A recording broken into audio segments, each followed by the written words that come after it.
নমস্কার, কেমন আছেন সবাই? রেসিপি বাই শ্রেয়মস মম চ্যানেলে আপনাদের স্বাগত জানাই। আজ আমি আপনাদের সাথে বাটার নানের রেসিপি শেয়ার করব। তো দেখে নিন আমি কিভাবে করেছি। এর জন্য একটি পাত্র নিয়ে নিয়েছি, তার মধ্যে দিয়ে দেব প্রথমে দুধ, তারপরে উষ্ণ গরম জল ফ্লাক্সে ছিল সেটাই দিয়ে দিয়েছি।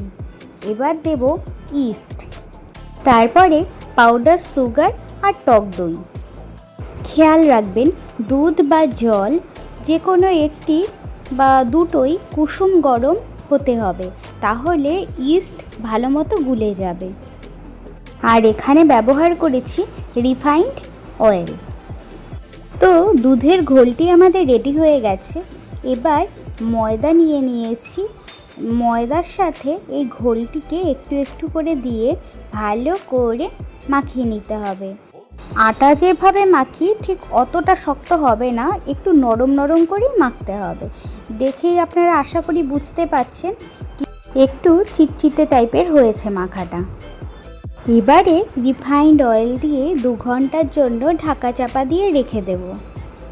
তাহলে ময়দার এই মাখাটি অনেকটা ফুলে উঠবে ইস্টের কারণে। 2 ঘন্টা আমার হয়ে গেছে। এবার ঢাকা চাপা খুলে দেখতে পাচ্ছেন আপনারা কি সুন্দরভাবে ফুলে উঠেছে। এবার হাত দিয়ে চেপে চেপে ভেতরের বাতাসটিকে বাইরে বের করে দেব। তারপরে লেচি কেটে নেব। রুটি বানানোর জন্য আটার গোলা আমরা যেরকম নেই লেচির সাইজ সেরকম হবে না, তার চেয়ে একটু বড় বড় করেই লেচি কাটতে হবে। আর বেলার সময় একটু মোটা করে বেলতে হবে। আমি এখানে লম্বাটে আর গোল উভয় শেপেরই বানিয়েছি। আপনারা শুধু লম্বাটেও বানাতে পারেন, আবার শুধু গোলও বানাতে পারেন।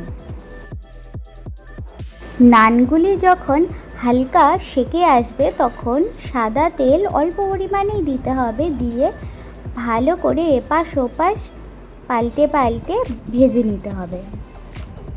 দেখেছেন সেকে নেওয়ার সময় কি সুন্দর ফুলে উঠেছে ছোট ছোট বলের মতো। তবে হ্যাঁ, আমি বাটার নানের ওপরে একটু কালো জিরে ও ধনে পাতা গার্নিশিংয়ের জন্য দিয়েছিলাম। আপনারা চাইলে দিতেও পারেন, নাও দিতে পারেন। আমার ভালো লেগেছে তাই আমি দিয়েছি। তো আমি এটিকে মাখানি চিকেন গ্রেভির সাথে সার্ভ করেছিলাম। ফাইনাল লুকটি আপনারা আশা করি দেখতেই পাচ্ছেন। আর নান কতটা সফট হয়েছে সেটাও একবার দেখে নিন। আর হ্যাঁ, সার্ভ করার সময় ওপর দিয়ে বাটার মেল্ট করে ছড়িয়ে দিয়েছিলাম।